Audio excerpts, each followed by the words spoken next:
আসসালামু আলাইকুম। প্রিয় দর্শক, অন্য মঞ্চের আলাপচারিতায় আজকে আমাদের অতিথি হিসেবে উপস্থিত আছেন নদী রক্ষা কমিশনের সাবেক চেয়ারম্যান ডক্টর মঞ্জুর আহমেদ চৌধুরী। ডক্টর মঞ্জুর চৌধুরী, আপনাকে আমাদের এই অনুষ্ঠানে স্বাগত জানাচ্ছি।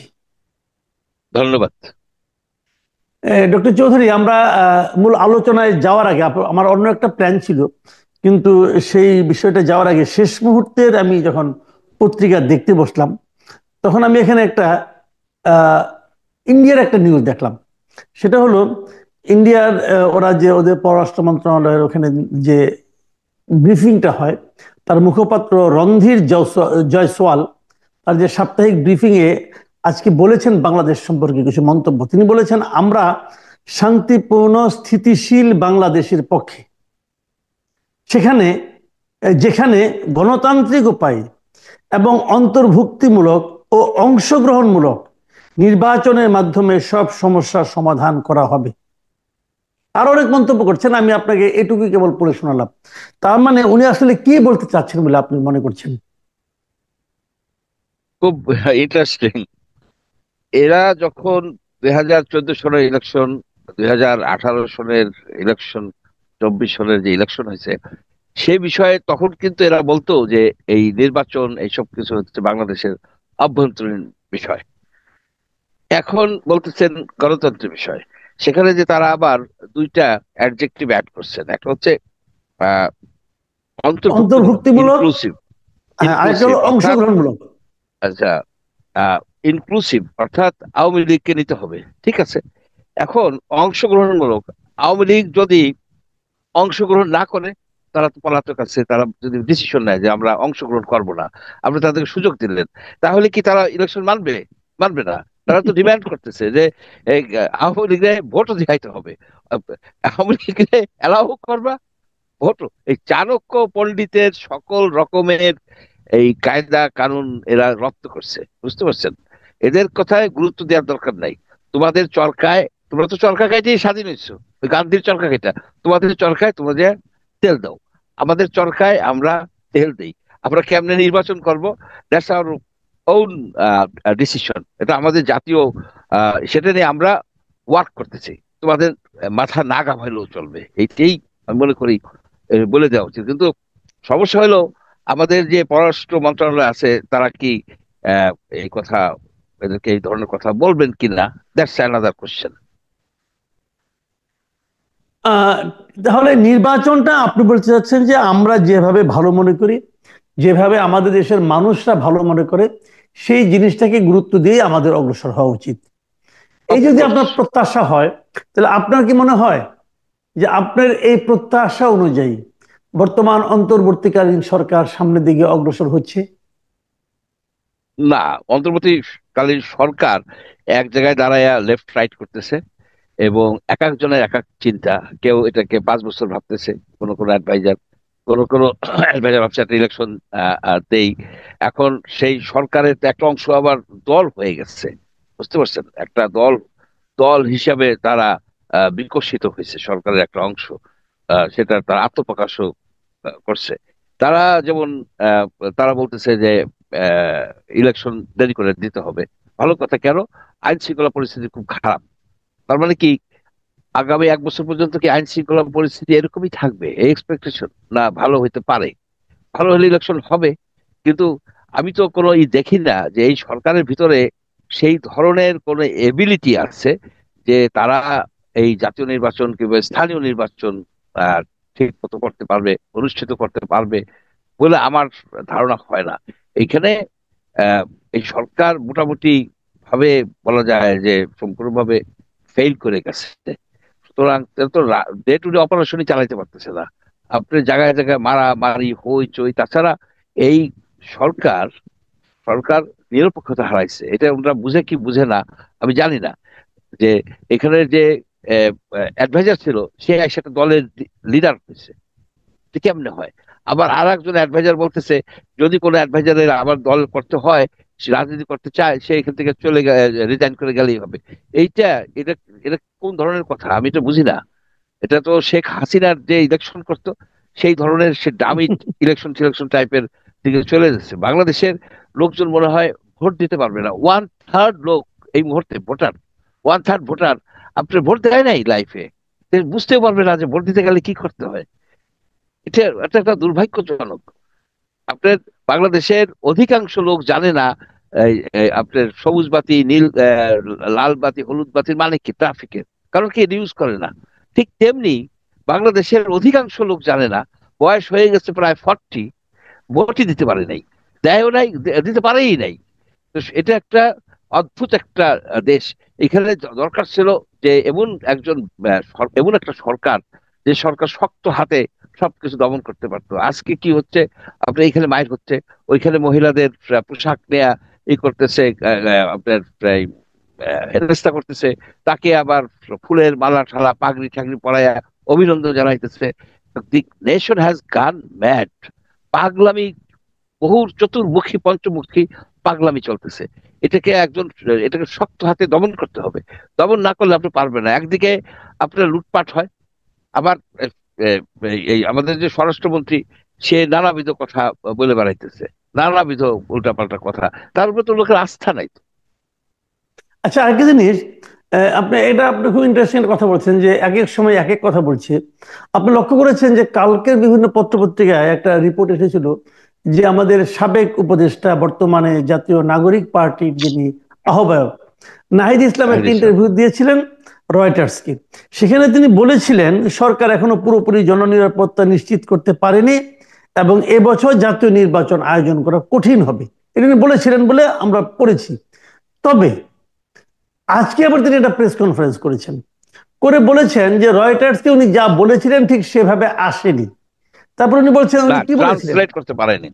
হ্যাঁ, না, উনি বলেছেন যে আমি বলেছিলাম, ওনার ব্যাখ্যাটা শুনেন, উনি বলেছেন আমি বলেছিলাম এখন দেশে যে আইন শৃঙ্খলা পরিস্থিতি, পুলিশ যেরকম নাজুক অবস্থা আছে, এরকম অবস্থায় নির্বাচন করাটা অনেক বেশি কঠিন হবে এবং এই পুলিশ প্রশাসনে একটা সুষ্ঠু নির্বাচন করার সক্ষমতার পরীক্ষা দীর্ঘদিন হয়নি। এইগুলি উনি বলছেন আজকে। ভালো কথা, তাহলে বোঝা গেল যে উনি ওভাবে বলেননি। কিন্তু ইন্টারেস্টিং হলো, গত বুধবারে উনি আরেকটা ইন্টারভিউ দিয়েছিলেন। সেই ইন্টারভিউটা আজকে ছাপা হয়েছে। সেই ইন্টারভিউটা উনি দিয়েছিলেন এএফপি কে। খেয়াল করেন, হুম। আগেটা গেল রয়টার্সের, এখন গেল এএফপি কে। এখন এএফপি তে উনি যে কি বলছেন আবার শুনেন কি বলছেন, আমি হুবু পড়ে শোনাচ্ছি। এবার এএফপি উনি বলছেন দেশের বর্তমান আইন শৃঙ্খলা পরিস্থিতিতে নির্বাচন সম্ভব নয়। তো উনি এএফপি কে বলছেন একই কথা। তাহলে এখন রয়টার্স এটা না হয় ভুল ব্যাখ্যা হয়েছে, ভুল কোট হয়েছে, মিসকোট হয়ে গেছে। তাহলে এএফপি তে তো উনি একই কথা বলছেন। এখন কি উনি এএফপির এই ব্যাখ্যা নিয়ে আবার ব্যাখ্যা দিবেন নাকি আরেকটা? মানে এটা হচ্ছে নাকি? আপনি যে কথাটা বললেন যে কে কি করছে কিছু বুঝতে পারছি না। নতুন একটা দল হয়েছে এবং আমরা ধরে নিয়েছিলাম এই ভদ্রলোক খুবই সতর্কভাবে কথা বলেন। তো এখন এপিও, রয়টার্সও ভুল, এপিও ভুল, খালি নাহিদ ইসলাম সঠিক, বিষয়টা কেমন হয়ে গেল না? হ্যাঁ, এখানে ইসের মতো ওই ওনাদের যেমন আহ, এই ট্রাম্পের যেমন ট্রান্সলেটর আছে, ইন্ডিয়ান কোশ্চেন করলে ইন্ডিয়ান সাংবাদিক ট্রান্সলেটর, তো উনি বলছে ট্রান্সলেশনে নাকি ভুল করছে। এখন উনি কি বাংলায় বলছে না ইংলিশে বলছে, দ্যাটস অ্যানাদার ইস্যু, যে ট্রান্সলেশনে কে ট্রান্সলেট করলো। তো যাই হোক, মোট কথা যে জিনিসটা, ইউনূস সাহেব তো এক এক সময় এক এক কথা বলে ইলেকশন নিয়ে। ইলেকশন নিয়ে তো কেউ কেউ বলে যে ইলেকশন নিয়ে চেঁচামেচি করবেন না, এই ধরনের কথাও আমি শুনছি অ্যাডভাইজারদের মধ্যে থেকে। এখন সাধারণত ইলেকশন যে হবে, সেটা এটা তো মন্ত্রিসভার ডিসিশন, এটা তো মন্ত্রিসভার ডিসিশন। এটা না যে একজনে কল্পনা করে বলে দিল। এই কোনোদিন মন্ত্রিসভায় কি আলোচনা হয়েছে যে আজকে মন্ত্রিসভায় ক্যাবিনেট সেক্রেটারি কি কোনোদিন ব্রিফিং দিছে যে আলোচনা হয়েছিল? এখন একটা নির্ধারিত হয়েছে এত সময়ের মধ্যে বা এত তারিখে কিংবা এত সময়ের মধ্যে ইলেকশন করার জন্য ইলেকশন কমিশনকে রিকোয়েস্ট করবে, ইলেকশন কমিশন ইলেকশন করবে, তাকে রিকোয়েস্ট করবে। এইটা আমার কাছে মনে হয় না, প্রথমত এরা না, মানে সিনসিয়ার না ইলেকশন করার ব্যাপারে। আরেকটা বিষয় হচ্ছে যে এরা ইলেকশন করতেও পারবে না। সুতরাং এই ইলেকশনের আসা বাদ এই সরকারের আন্ডারে, এটা ক্লিয়ার তাহলে হয়ে কে গেছে। এটা ইলেকশন নিয়ে করবে? অন্য তাহলে সরকার। আপনি এই তাহলে আপনি অন্য ইলেকশনটা কি সরকার কেন? কিভাবে করে চান? অন্য অন্য সরকার সরকার কেন? কিভাবে?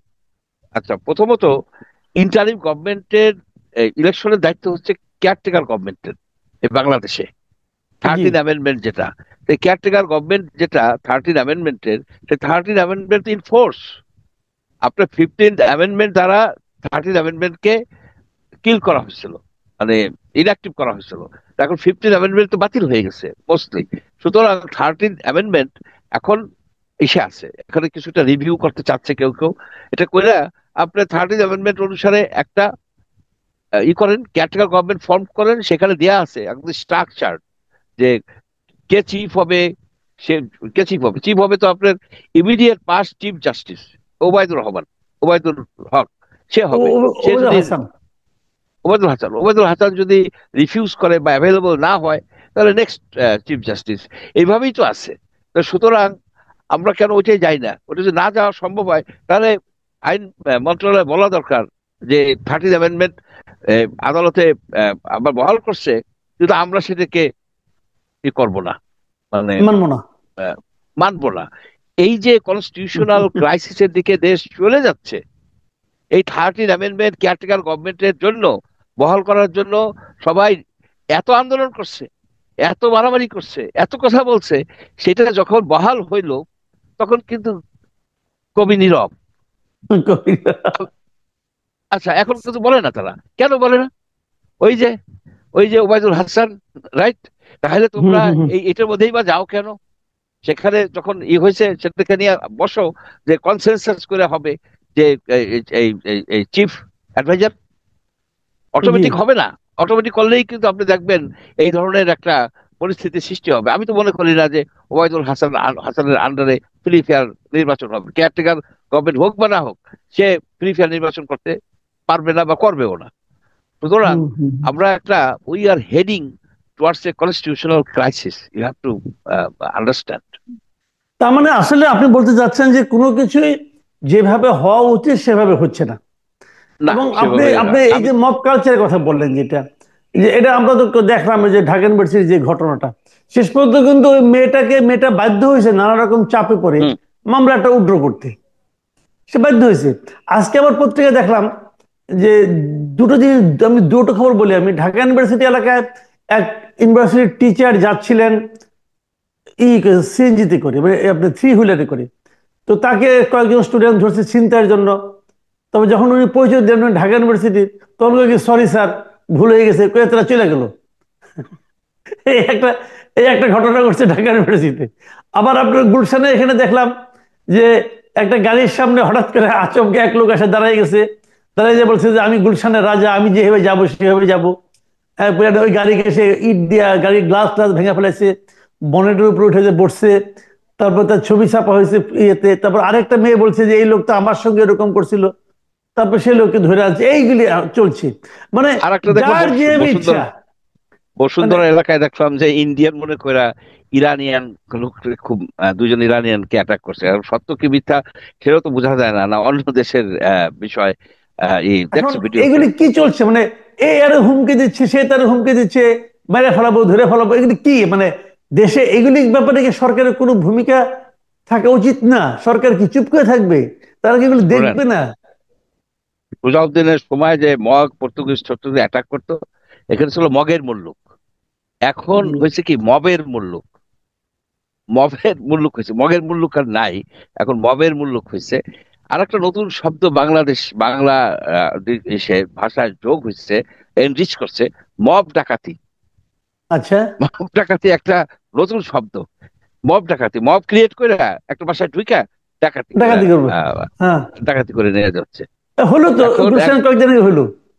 হ্যাঁ, এখন এক জায়গায় আগামীতে আবার দেখলাম। কোন বাসায় হয় ঠিক নাই।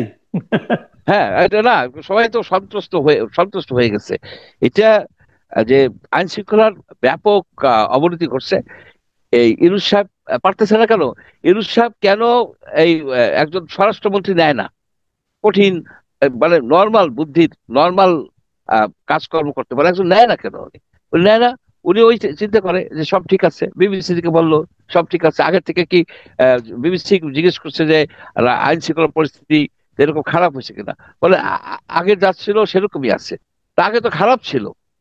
আগে শেখ হাসিনার আমলে যদি ভালোই থাকতো, তাহলে এত ছাত্র ছাত্রী নাইমা, এত লোকজন নাইমা, আমরা এই তাকে উৎখাত করলাম, 2,000 লোক মারা গেল।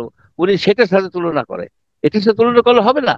আমাদেরকে আইন right, শৃঙ্খলা পরিস্থিতির একটা বিহিত করতে হবে, শুধু ঢাকায় না, সারা বাংলাদেশে বিহিত করতে হবে। এখানে গ্রামে কোনো মানুষের নিরাপত্তা নাই, থানায় কেস নেয় না, আপনি জানেন।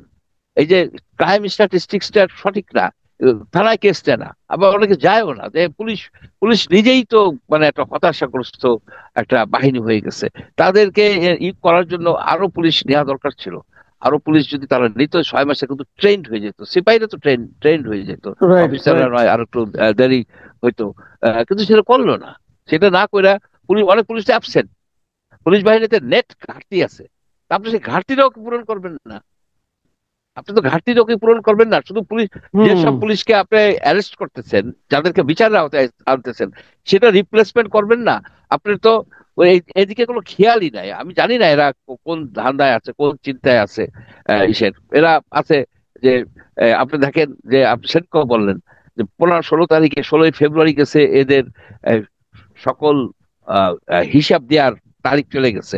এখন আপনার অনেক অফিসাররা, অনেক অফিসার প্রজাতন্ত্রে যারা কর্মকর্তা কর্মচারী, তার বেশিরভাগই কিন্তু হিসাব দিছে তাদের সম্পত্তির। শুধু দেয় নাই জি। কারা জানেন? কারা? অ্যাডভাইজাররা।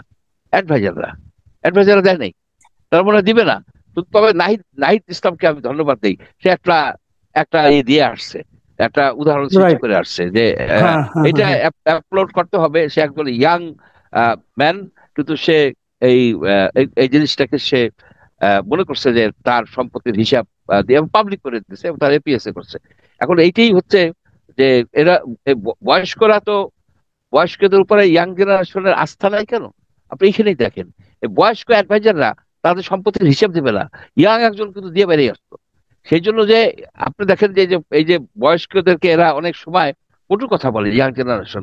বয়স্ক জেনারেশন, প্রবীণ জেনারেশন ইয়াং জেনারেশনের সাথে প্রতারণা করছে, বড় ধরনের প্রতারণা করে তারা গেছে। চাকরি নিতে গেলে টাকা লাগতো।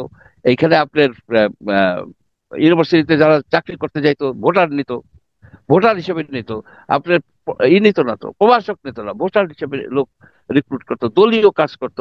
যার ফলে এই যে বড় বড় নেতা ছিল, এই যে আপনার যে রওশনের সাথ, জিএম কাদের, মেনন জি, সাহেব, ইনু জি। সাহেব, এই যে হাসানুল হক ইনু, তারপরে তো আওয়ামী লীগের তো আছেই এই বয়স্করা, এই প্রত্যেকে দুর্নীতি করার ফলে এই ইয়াং জেনারেশন এদের উপর কোনো আস্থাই নাই, তাদের উপর কোনো আস্থাই নাই। সেই জন্য আজকে একটা দল হয়েছে সম্পূর্ণভাবে বয়স্ক ব্যক্তি রেখে। এটা একটা মানে কিন্তু নজিরবিহীন ঘটনা, এই কিন্তু দলটা হয়েছে। এই দলটা প্রধান খুব ভালো একটা উদাহরণ তৈরি করলো। কিন্তু এই দলটা তো সেই উদাহরণ তৈরি করতে পারলো না। তারা যে এত টাকা খরচ করে একটা মিটিং করলো, সেই টাকাটা সে কোথার থেকে পেলো? নাহিদ ইসলাম বলেছেন কিন্তু রয়টার্সের কাছে কিছু সচ্ছল ব্যক্তি তাদেরকে, শুভানুদ্দায়ী তাদেরকে নাকি টাকা দিয়েছে। তো সেই সচ্ছল ব্যক্তিদের নামটা আমরা কেন দেখতে পাচ্ছি না? ওনারা তারা যখন এটা বলেন দিবে। নাম প্রকাশে অনিচ্ছুক, তো অনিচ্ছুক কথাটা তো বললেই তো সন্দেহ বাড়ে কোন না, ব্যক্তি অনিচ্ছুক, কত টাকা দিয়েছে। না, নাম প্রকাশে অনিচ্ছুক থাকলে অনিচ্ছুক হবে না তো, হবে না, নাম দিতে হবে। অনিচ্ছুক হলে তো হবে না। রাইট। এটা কি তারা ভূমিদস্যুকারী, ব্যাংক ঋণ খেলাপি? অনিচ্ছুক তো হবে, ঋণ খেলাপি তো আর টাকা দিয়ে বলবে না। সুতরাং এইখানে সেই ক্যাম্পেইন ফাইন্যান্সিং এর বিষয়টা আনতে হবে আপনার।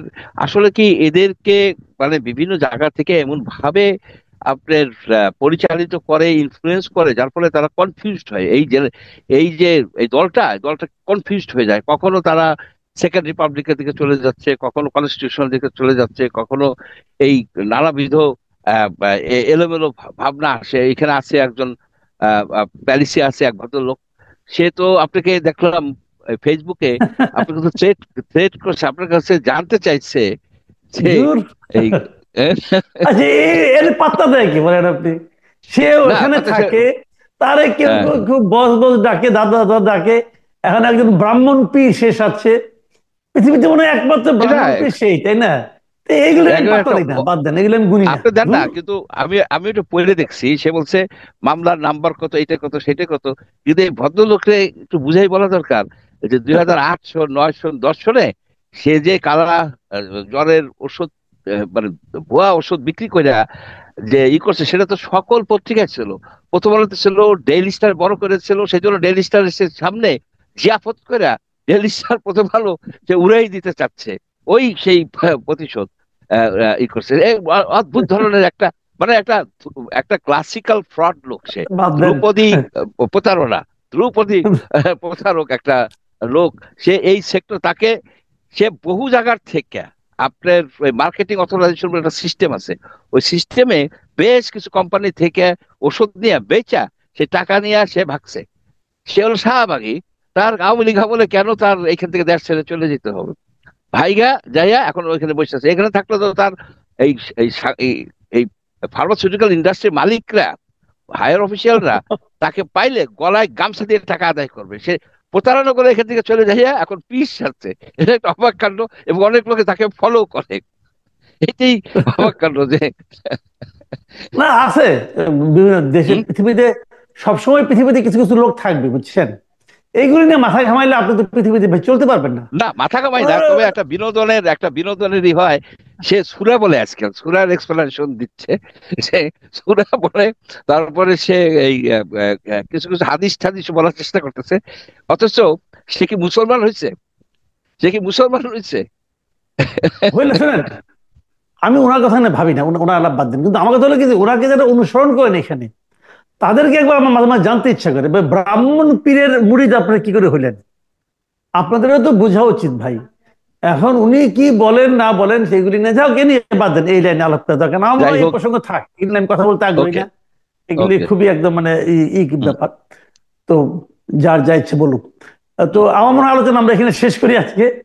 প্রিয় ওকে। দর্শক, আপনারা শুনলেন বিভিন্ন বিষয়ে আমাদের মানে প্রিয় অতিথি, কারণ ওনাকে আমরা প্রায়ই আনি এবং আসতেই থাকবেন উনি, জনাব মঞ্জুর ধন্যবাদ, আহমেদ ধন্যবাদ। চৌধুরীর বক্তব্য। আপনাদের কেমন লাগলো আমাদেরকে জানাবেন। আগামীতে আবার কথা হবে। ভালো থাকবেন আপনারা। আল্লাহ হাফেজ।